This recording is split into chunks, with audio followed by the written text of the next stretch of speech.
is Lorri Lofton from Birmingham, Alabama, and currently in Charlotte, North Carolina for the past 10 years. Wow, I love that. Thank you so much for joining us today. Absolutely. I just recently visited Alabama for the first time in my life. Where'd you go? You were frolicking. There is a lot of room to frolic in Alabama. Let's just put that out I was frolicking, and I flew into Birmingham, there. Okay. stayed in Tuscaloosa, Roll Tide. and had. But now I have a greater level of respect for the Roll Tide. I still won't even know what that means to a degree. I can speculate to a degree, but it means something. I've learned that everything in Alabama had some sort of history behind it, some meaning and intention, if you will. Did you go to the campus? I had to. I had to ride by. I rode through University of Alabama's campus. I also ventured over to Stillman College, right? So, There you know Chris Ruffin?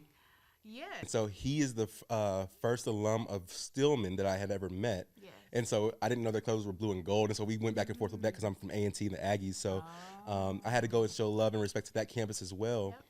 And something that I noticed that was, and this is not a part of our conversation, but we're here now. We're here now. Something I noticed was the similarity to no matter where we go in the United States, HBCUs are always across the train tracks from the PWI.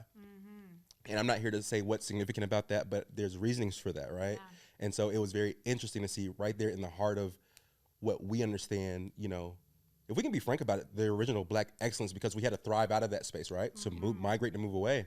Yeah, it was just interesting to see so many parallels and patterns that I've seen in other places. Yes. So. Sorry. No, not a You problem, said not a problem. Tuscaloosa, so we had to go there. Yeah, So that's my second home. It's I'm only so right. happy you got to see it. It's a beautiful campus to me, if not the number one campus. So Really? It's not the number one campus. number one beautiful campus to me. Okay, and I think that's But really I fair. spent 5 years of my life there. Right. Not even going to front and say 4 or 5. I was confused a little sophomore, junior year. Switched my major 3 different times. So yeah. Oh, I love that. See, that's a beautiful transparency so early.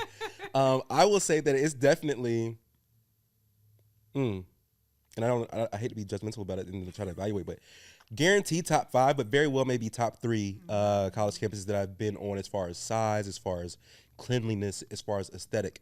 And that's my personal opinion because I'm a history buff. You go on that campus and you are amidst real history, you know? Oh, absolutely. From the columns and massive buildings to everything being organized and well funded. Let's just be frank about that. So Be real. Yes. Did There you go go. down Sorority Row?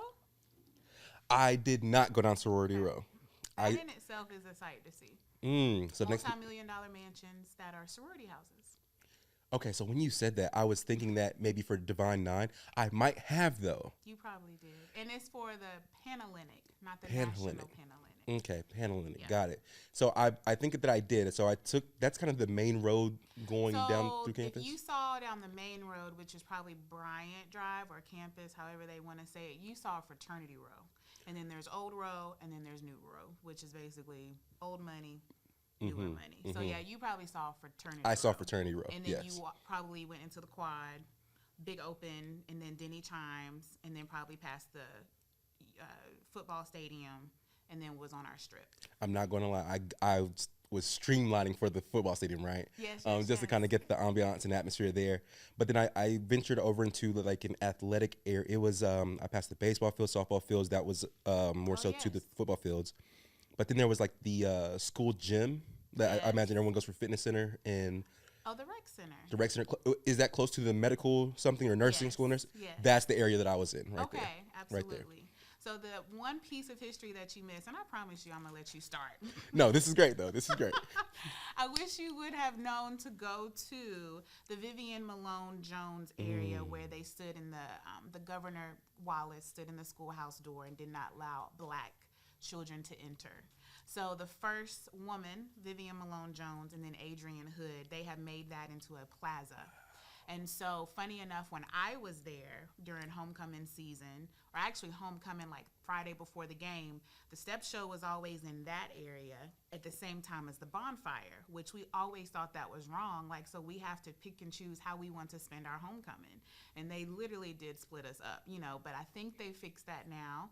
But it's so interesting that that same gymnasium that he stood in the door, they now commemorate her. And she passed not too long ago, maybe within the past 10 years. That is amazing. That history is still there. And you probably rode down Wallace, maybe, depending on how you came into Tuscaloosa. But yeah, the names, the history. If you're a history buff, it's there. That's all I gotta say. So I love that perspective. Thank you for sharing that, because it's something I've been dealing with for the most recently the last few weeks, but it's something I've been talking about for some years now. And it's the HBCU and PWI debate. And I'm here to say that there's not really much of a debate. There's just an appreciation for both sides. absolutely. It's something of the W.E.B. Du Bois and Frederick Douglass and Booker T. Washington debate.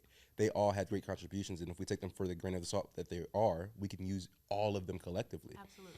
For you to point out that level of history alone will give relevance and credence to PWI within said HBCU debate. And I'm going to leave it right there. Okay. Cool? Wow. Yes. And so I have family in Greensboro, Alabama. Didn't know this until relatively recent. I'm very thankful for that experience. It was very eye-opening. And I just have an affinity for people who actually make it out of and within Alabama, because there are people who are still there, okay? And they're doing really well for themselves, you know? It's not just, shucking and jiving and sharecropping and in cotton fields. They so are much context. Still there. Let's be real. Let's not forget. You can drive down certain highways and see cotton. Let's just be real. Yeah, I love it though. Yeah. Let's talk about that with you. So, years moving forward. Yes. Who is Lorri Lofton? I mean, we're going to get very specific, but you mentioned that you've been here in Charlotte for 10 years.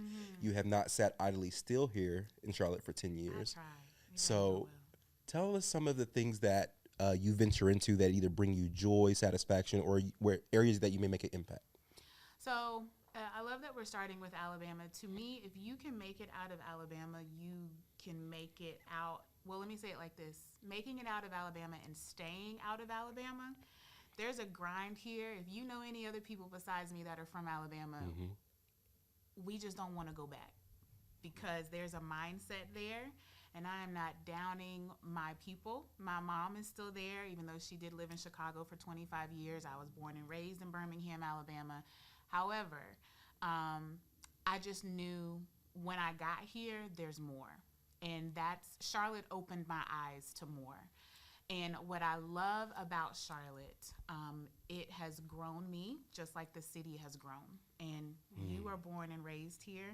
And even with the 10 years that I've been here, there's desolate places that are not so desolate anymore. There was a Church's Chicken there, and now there is a $500,000 condo settlement, So I love that Charlotte has grown, and that's one thing that Birmingham is just now getting to, possibly under the new mayor, Randall Woodfin, and all of that. But there's so much history there. But all that being said, I am someone who is driven with purpose. And I am trying my best to leave a legacy that is a positive impact on the Queen City. And whatever I do it to his glory. And I also do it with such a drive that I want to do it first. I want to aim for the stars. And I want it done in such a way and a level of excellence that you have to say, oh, you're doing something that Lorri did, or I saw Lorri do this, or I've never seen that before. Those are the words that I typically want you to say when you come to my event or whatever that is. So funny enough, I didn't start doing events until I moved here. And I never would have thought to even do an event until I really just started marketing to myself. What would I go to? What would I enjoy? And I was my own demographic. And one thing about being called, you have to be able to be uncomfortable. And a lot of times it is lonely, but you're not really alone when you're operating in your true purpose. So, yeah. I love that. Excellence beyond excellence is, we all have this idea that we subscribe to for success and excellence. What you just mentioned was, whatever the best is, I want to supersede that. Absolutely, every time. Where does that come from? That comes from really moving here and leaving everybody I knew behind. So my story of getting here is I was offered a position to come to Charlotte by way of my corporate gig that I actually still have. And I did not apply for it. And all of a sudden, my boss, who was already managing me remotely up here in Fort Mill, South Carolina, said, "Hey, I like what you're doing down there in Birmingham. Would you like to come do it in Charlotte?" And I'm like, it's a dude next door named Mike who is desperately seeking to get out of Birmingham. You sure you don't want to go with him? He was like, "No, Lori, I'm looking for you." And I was like, okay. So I'm playing hardball thinking, I'm going to ask him for $10,000 extra in my, this. I want relocation. I want all this. And I told my mom, and she was praying like the opposite way, like, "Please don't take my baby," all this stuff. And I was like, "Mama, I'm asking them for this. I'm not going to say where I work," but I was like, they're cheap. They're not going to do this. And so sure enough, he came back and said, "Done, whatever you want. We need you here in 3 weeks." And I was like, okay, so this is what we're doing. So with all of that being said, I was ripped out of my comfort zone, and which is why I say I was called. Because when you are called, you have to be willing to be uncomfortable. So I moved up here not knowing a soul. Thought North Carolina A&T was something only on Drumline, and was so confused by Aggie Pride and all this other stuff. Like Bojangles had just got to Alabama maybe like 3 years before. So it was just all new to me. And so I made it my mission to just go see what Charlotte had to offer. So in that time, I did not realize it, but I was doing my own research and development. I went to any and everything from NASCAR to day parties, night parties, galas, which it was just a way to network and get to know the city.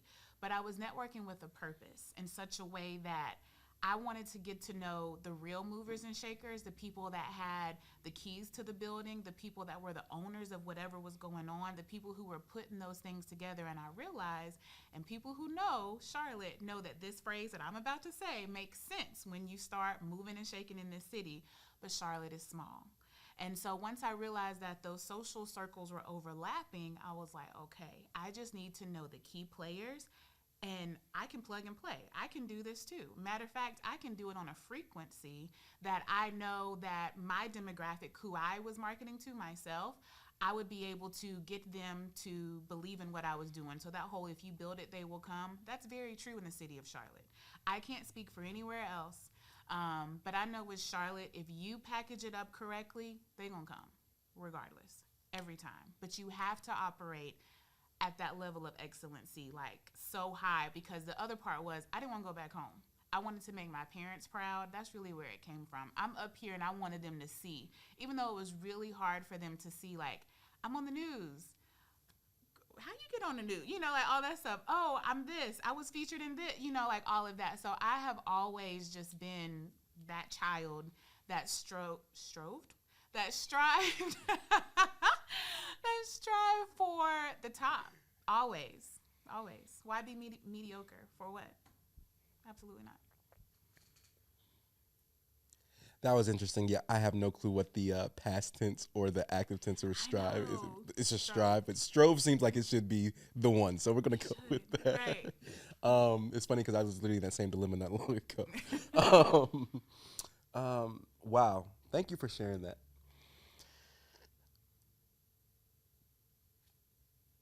Intention, purpose, impact, all can be seen through how you choose to maneuver and how you maneuver. What allows you to be equipped in those rooms? How is it not, oh my God, I don't want to be shallow with the questioning, but it's really like people say that, oh, I'm drained from networking. Sometimes people may feel like, I don't know what I have to offer. I don't know what to offer. How is it that you're able to take advantage of the opportunities that are right before you without hesitation, without resistance? And if those things are there, speak to how you manage those and navigate those. So for me now, I can't speak, well, I'll say this. In the very beginning, let's look at the first 5 years if we're going to break this down, right? The first 5 years of how I maneuvered in Charlotte is not the same that I maneuver now. So in those first 5 years, anything was game. Meaning I'm going to try to network with as many people as possible. I'm checking Eventbrite. I'm going to those different things. Herb and Felicia Gray's events were like on my calendar, which was one of the driving purposes, and they became really great mentors and still are great mentors. But I noticed that I had an amazing time, but you didn't know when the next one was. So I always look at something like, how can I make that better? I can do that, but I'm going to make it better. Like, what would I do differently, right? So the other part is maneuvering in those first 5 years. I was actually almost afraid to leave Charlotte because I knew I was building something and I didn't want to miss something. And I think you've been here long enough to know that if you can get in the right room, you could be rubbing elbows with somebody who's like 2 times away from Michael Jordan, or you can mess around and meet, whomever that might be. Let's just say that. Whomever you might need in that moment, in that season. Is it opportunistic? I don't think so, but I think there's a thin line of being opportunistic, but also turning it into your favor that you're reciprocating to them as well. And that's the key to true networking. You can't keep draining from someone if you can't reciprocate. And that's what I had to learn. Let's say that you offered me, let's just say these first 5 years, a free section in the club, bubble, suite, whatever, Lori. But in return, what am I doing? I'm marketing. I'm using my platform to say, had a great time, industry night, Monday night at Bubble. For those who know, you know, and go from there. But it had to be a reciprocation type thing. And that's what I networked with intentionality. These next 5 years, what I've been doing now is just high discernment. I can't be everywhere anymore. I've done my time, so to speak. And so I'm just really, really high in discernment in making sure, do I need to be there? And if I am there, then it's not a waste of my time or that person's time. And also, when you sharpen a skill set, then you become a master in something. And so that's what I spent the first 5 years doing, sharpening my skill sets and making sure that what I was called to do, meaning what you cannot get fired from. So right now, I believe what you're called to do is what you're doing right now. You could be hired by Sony to do this right now, right? But at the end of the day, you can go pull up wherever. As long as they got power, you can set all this up, and that's your gift. That's what you're called to do. So same thing with what I'm called to do is be a connector.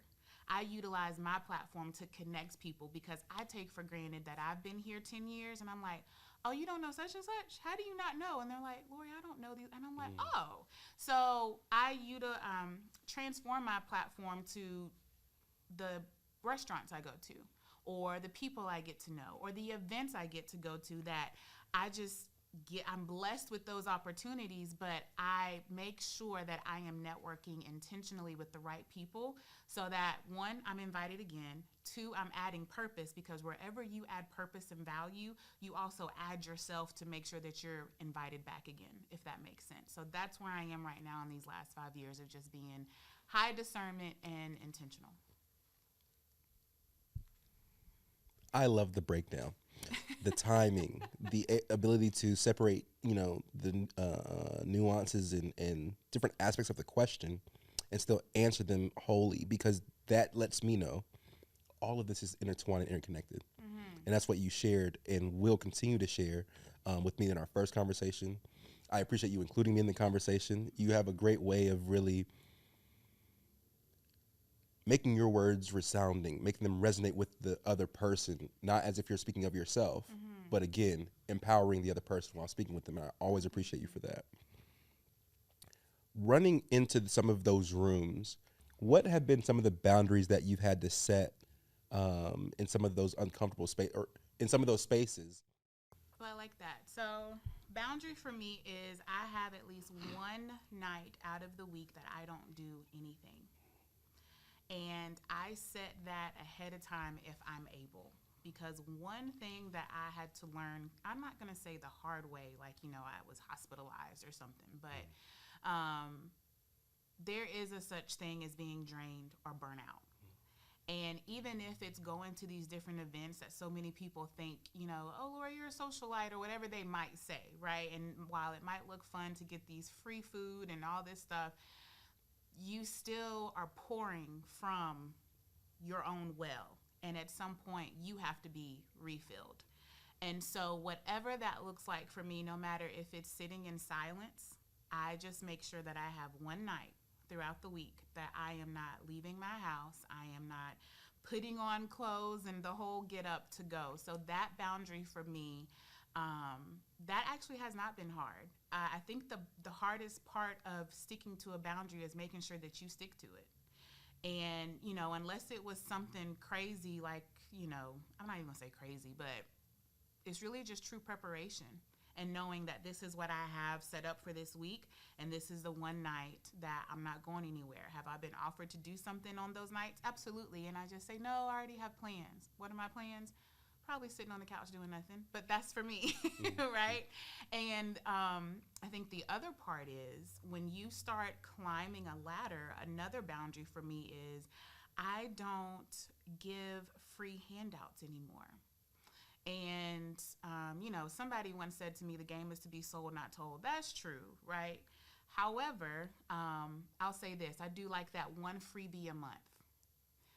But I'm not going to keep giving out those nuggets or whatever that is, or utilizing my platform, because clearly if you sought me out, you see something that I need to see as well.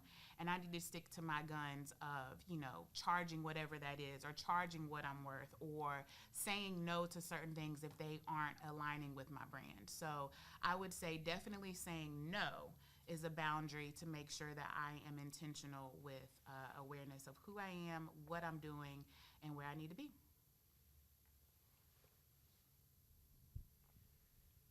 That makes perfect sense. When you're speaking these things, it's almost like you speak in cursive. It's very fluid. So one might say that you seem very well put together. What I understand it to be is a certain level of discipline. Is that along the right lines?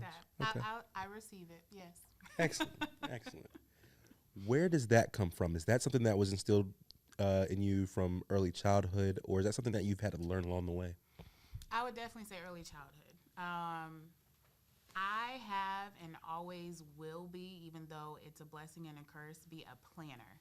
And when I say a planner, meaning I physically have a planner like that you write in, and then also have a digital version of it as well. Might wake up and have a to-do list. And I remember, and maybe people, I enjoyed, let me stay focused. I remember and enjoyed having like an assignment pad where, elementary, you had to go get this signed and share with your parents, this is what you're working on. I liked that. I enjoyed that. A lot of kids don't. They would lose it, and I'm like, how can you lose that? I definitely did not. See, and I was that kid that enjoyed the assignment pad, and literally, even when it came to college, when they had those academic planners, I still get those. I love those. I love segmenting out my day. I love segmenting out my month. I love looking at a snapshot of where I need to be, what I'm going to be doing, all of that. I'm now at that age, if it doesn't make it to the planner, I'm going to forget. So thank you for sending the reminder email, because I was like, I don't know what, So I would just say the discipline has definitely been rooted there. I didn't play sports growing up, but I was kind of a band nerd. So being at those practices, being on time for those things, I would say that also is where it's rooted at. Are you one of those people who have like one of those customized planners in your adult days? Not customized. I've thought about it. But no, I typically get mine from like TJ Maxx or Marshalls, a little cute $12, $13, $14 one at most. But I will say COVID has taught me that you can't really plan too far in advance, because what you thought was going to happen may not. So I kind of have like a to-do list for the day versus like planning out what I used to do like 3, 4, 5, 6 months in advance. So, yeah. That's an interesting note that you mentioned, matter of fact. COVID did open our eyes to things and made us change the way we approach things. Oh, absolutely. What you just relayed was a simplification of process. It didn't change the fact that you planned it all. It condensed the time frame of which you're planning. Absolutely. Which I imagine it even made you a little more effective in what it was you were doing. Absolutely. Because instead of a broad spectrum, you're more or less on that day-to-day. And that in itself is kind of kingdom and biblical, because it says, give us this day our daily bread. So you only got to focus on the day. And if you try so hard to focus on 3 weeks from now, 3 months from now, like they say, we plan and God laughs. So I focus on, okay, Sunday, this is what I need to do, right? And then if, as my mama used to say, or still says, if the Lord let us live, Lord willing, right, Lord willing, we'll make it to tomorrow. So yeah, COVID definitely opened my eyes to that. So I'm just day to day. That's where we go. I love it.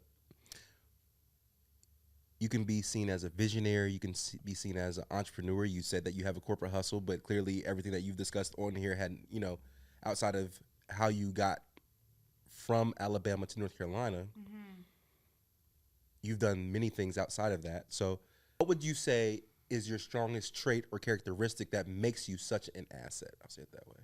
I believe getting this trait that I'm about to say from my dad, who is no longer here, but my mom always reminds me, I can talk to anybody. And it's that in itself is also a blessing and a curse, because I have literally witnessed people have bypassed folks that work at like a Target or a Walmart and then come up to me and say, what do you think of this? And I'm like, didn't you just see the girl in the red? Like, why you didn't ask her? And I have asked before. I was like, I just want to know, why'd you ask me? And she's like, well, you look like you might know the answer. And I was like, okay. And so with that being said, the gift of gab, and not necessarily gab, but really just the ability to talk to anybody. And I have that small talk with people, depending on, I think I'm a good reader of people. And so if we throw in jabs, I'm going to throw them right back. If it's candid conversation, let's have it. I might even ask the waitress, oh my gosh, what's your favorite color? And everybody's like, Lorri, why are you asking that? My mom has this thing where she can kind of have a really good feel of people. She can really feel the vibes of someone. She can literally look at someone and say, that's not going to be your friend for long. You need to be careful. So I feel like I have a good mix of my dad's gift of talk to anybody, and then my mom's discernment, where I can know, like, hey, much like when I got here today, I was like, hey, can you meet me outside? One of them type things, right? So same thing here. I think that my best trait is being able to talk to anyone. And I'm going to slide one more in there. Please. One that I have learned here in Charlotte is the ability to execute. A lot of people do not finish what they start. And for me, if I'm going to start it, I'm going to finish it. You can take that however you want to, as a threat, as a promise, as a guarantee. If I'm going to start a project, God willing, as long as the world don't shut down like COVID, because I had plenty of stokes in the fire, and then COVID came and I was like, okay, that's what that is. But as long as God has breathed breath into that, if I start it, I'm going to finish. So that's why when I work with people, I like to make sure, like, are you really in this? Don't be in it for, the Insta fame, or you might get a spot on the news or whatever. Yeah, that's going to come. But we have to execute. I have to finish. And like I, said in the beginning, it has to be an execution on a level of excellence that you've never seen before. So, yeah. I'm so glad you said that. It's almost as if each question is going to carry over into something that I've kind of already, and there are definitely some impromptu things jumping in here. And so this is one of those. What is your definition of authenticity? Authenticity to me is showing up as yourself every day, even if no one is looking. And I think that's the part where, and I should even add if someone is looking, or if someone, kind of like your character. So if I'm gonna steal, let's say, in your face or not in your face, that's me being authentic. You'd be like, okay, Lorri, sticky fingers, right? But I have to be authentically me all the time. And so that's true authenticity to me. Being yourself, no matter if the cameras are on, no matter if the cameras are off, just really showing up as yourself every time, every day, no matter the audience. You know what you're going to get. And I hope that people know that, what they're going to get with me, right? No matter if I show up to the business meeting, the board meeting, for brunch, whatever that is, Lorri is going to show up authentically herself every time. For an impromptu interview, absolutely, 100%, 100%. The reason I asked that is that COVID released a lot of buzzwords. Mental health, authenticity. The reason I'm asking that is you talked about discernment and the ability to have the gift of gab, which is absolutely a blessing and a curse, because you can spend a lot of time talking and more so just listening to people. For sure. Just because that's where your heart is, and that's a beautiful thing. I think that I'm somewhat like that myself. Have you experienced in your genuine authenticity and showing up, other people claim to have the same level of authenticity and not exactly be what you would define as authentic in that space? Absolutely. If so, not what did that look like? How did that make you feel? And how did it maybe even cause you to be more true to yourself, if at all? So I've said this to you before, and we're filming, so I'll say it on here. But to me, what I have experienced, again, in my 10 years, Charlotte is a city of pretenders. And I have definitely had those encounters where what they posted is not who they showed up as in those meetings. Who you thought they were on this high pedestal when you got into the nitty gritty of either counting money or time to do business, it lacked. Let's just say that. And so in return, that is where, again, I learned to do real business, where you have to have contracts in place to make sure that you're protecting yourself and your brand, that you have to keep your authenticity of your brand, keep your authenticity of who you are, and make sure that who they said that they were is not bleeding over that inauthenticity into your authentic brand.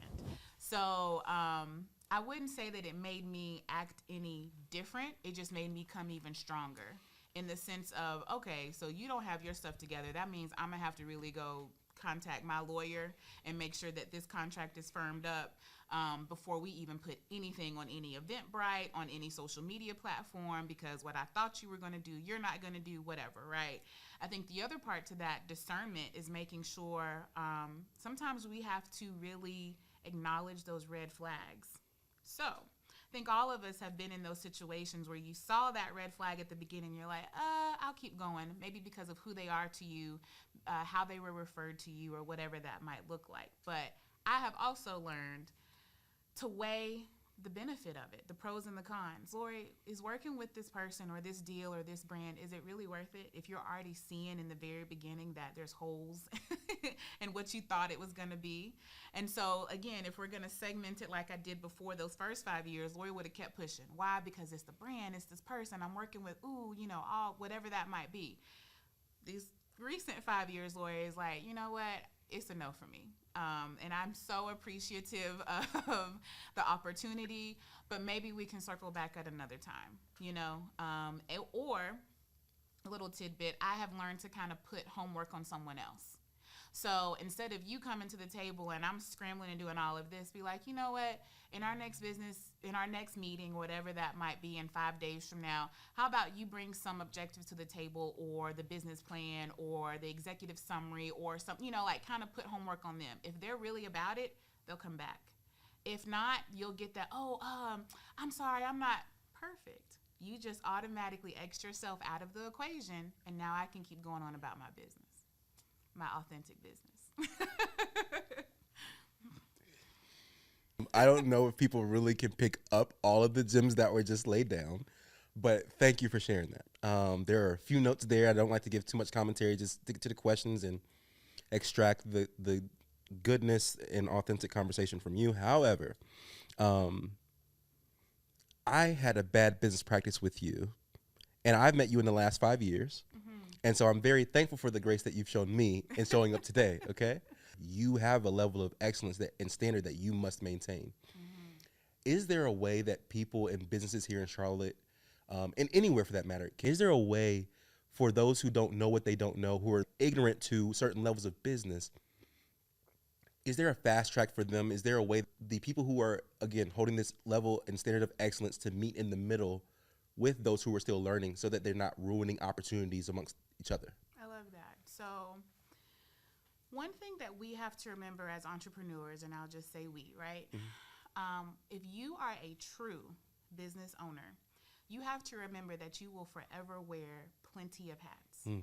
You may not put all those hats on the same day, but you have to be willing to put that hat on. So with a business owner in a business, what do you have? You have the CEO, boss, right? Everybody loves to be that hat. That's an easy hat to put on, right? You show up, boss chick, boss babe, boss dude, whatever that, boss man, whatever that might look like. Then you have CFO, financials. Your financials should be in tip-top shape, right? Hopefully you have a business law or whatever that might be, or an accountant, I should say. Financials are in place, in line. That's another hat to put on. It's not fun, but you still have to do that. Pay your taxes or whatever that looks like.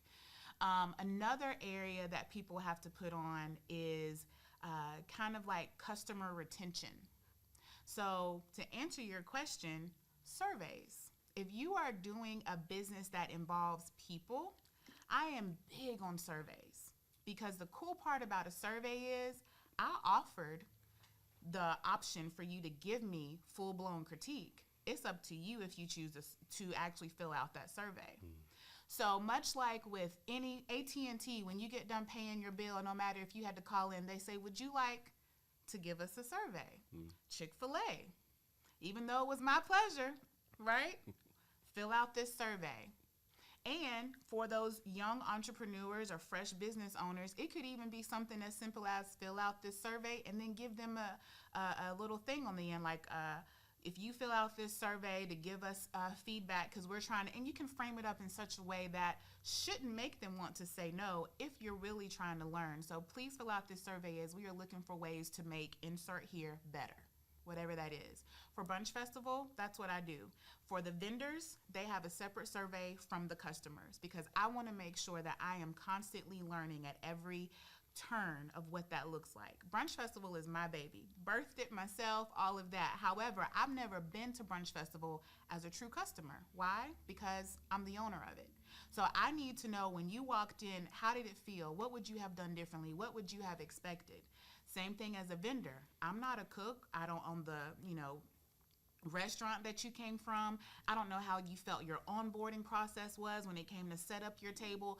So I do surveys. So to answer your question the very long way, I think if you are dealing with the general public and offering a service or an event, always do a follow-up survey, because it's truly on them if they choose to give you that feedback. Now, let's keep it all the way funky. There are those people who all of a sudden, are the gurus of everything. Well, I would have done it this way, not knowing that you probably tried that 10 million different times, and either it doesn't work or it just doesn't come together. But then you have those few and far in between that are true feedback, like stuff that you could implement the next time or the next year or whatever that is. And I think you have to be willing to learn, so stay in that student mindset, but also have thick enough skin, because when you do those surveys, you have to be willing to take the good with the bad. The price was too high. Well, let's figure out, and do we need to go back to the drawing board? Is the price truly too high for what's going on? And other feedback like that. So for me, short answer to what you just said, surveys. Get that feedback. And true feedback from people you don't know is really what you want. You don't want that feedback from your mom and them. They're like, oh, baby, this was good. Do it again. Okay, yeah, but how come my profit going down? How come, there's less people this year? I need to get out in those streets, so to speak, and do surveys. 100%. And thank you for the game that was told and not sold, even though this is a high value platform. So at some point, Yes. you have to pay to listen, we'll say it that way. After all of those complex questions that don't define who you are, but are certainly pieces of you. And again, thank you for sharing, because that's what we call vulnerability. Let's simplify it. What makes you smile? What brings you joy?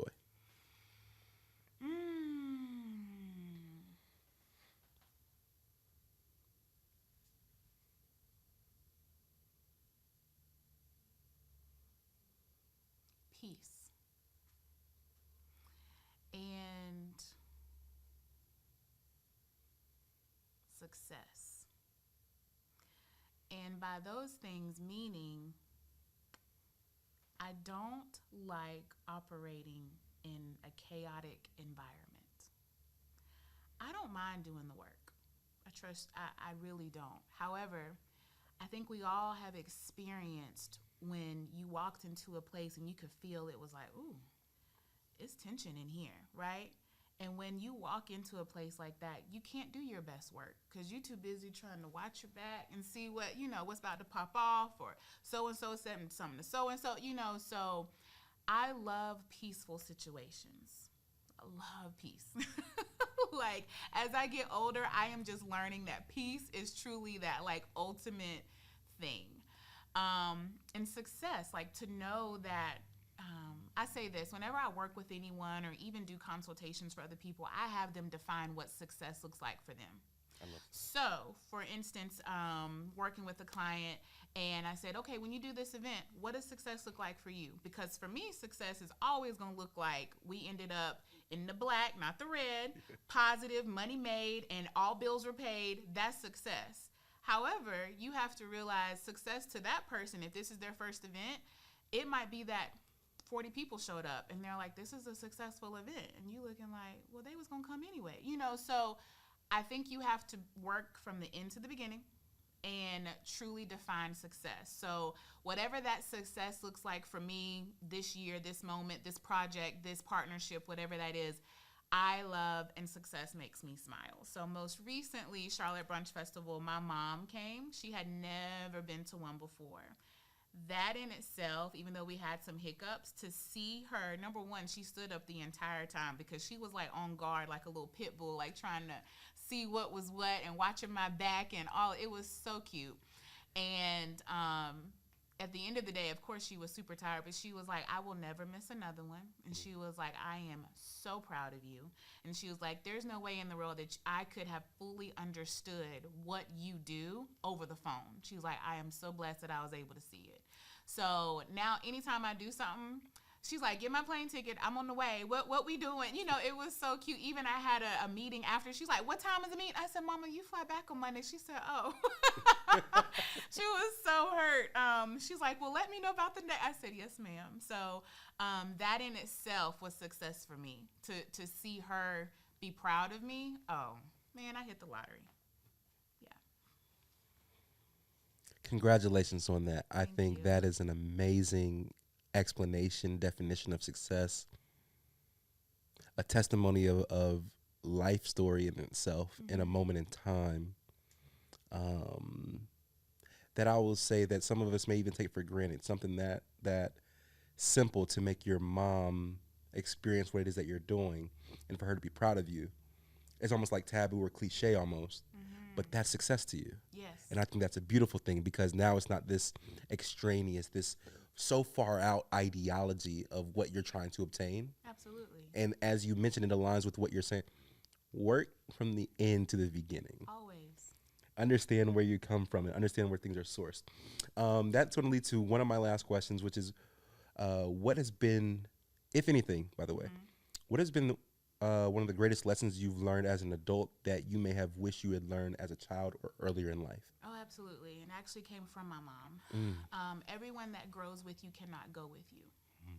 And that in itself is something that I think I'm still vetting out, so to speak.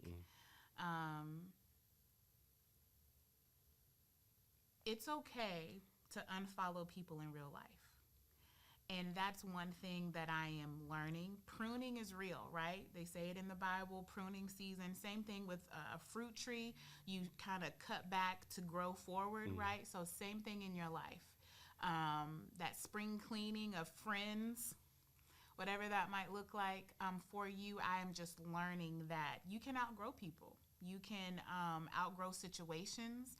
You can outgrow scenarios and things and events you used to do. Like I said, those first 5 years of Charlotte, bubble suite, Thursday nights at ball. I mean, like, really, now my Thursday night is like, ooh, we out kind of late. It's 8 o'clock, It is totally different. And, that is a testament to the city, if we're keeping it all the way real. 100%. I could not even tell you where to go on a Thursday night in Charlotte and have that same level that it once was. And I'm thankful for that because, number one, that doesn't fulfill me anymore, and to be honest, as I was sharing with, I can't even remember who, but even if I tried to do those things, it doesn't satisfy me anymore. Number one, I don't even know the songs. And I'm like, who is this? And it isn't until they play like something from 02, 03, and I'm like, oh, here we go. And then you get like 2 minutes, and it's like, well, let me sit down again. This, No exaggeration. Yes, no exaggeration. I'm not going to say where I was. This is not free plug, but, it's just like, yeah. So those things don't satisfy my appetite anymore, and I'm okay with that. I think a lot of people may not be okay with that. But yeah, just knowing that it is okay to outgrow certain things and people and put it down and pick up new habits, new things. And for me, because I am such that creature of habit and assignment pad and all of that, it is a little hard because it's like, oh, it's time to let that go. I wasn't ready to let that go yet, Yes. But like I said, COVID taught me that. COVID came through and snatched everybody's edges, didn't care nothing about it. Y'all gonna have to figure it out, go sit down, and that's where we're at. So yeah, I would definitely say just making sure and learning and rolling with the punches of it's a new day and a new season. Thank you for that. Is there anything else that you would like to share that you haven't been asked, or anything that you would like to humbly plug? Of course. So, I said earlier, but I am the founder of Charlotte Brunch Festival. So be sure to follow CLT Brunch Festival on Instagram, cltbrunchfestival.com to know more. I am just very blessed because that honestly was a God thing. I saw it being done in other major cities, brought it here to Charlotte, and it is now going on the 5th year.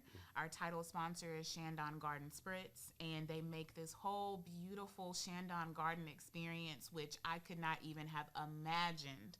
And so I would say to any entrepreneur who is wondering what needs to be done, when it needs to be done, you have to align your business his way and allow him to guide you.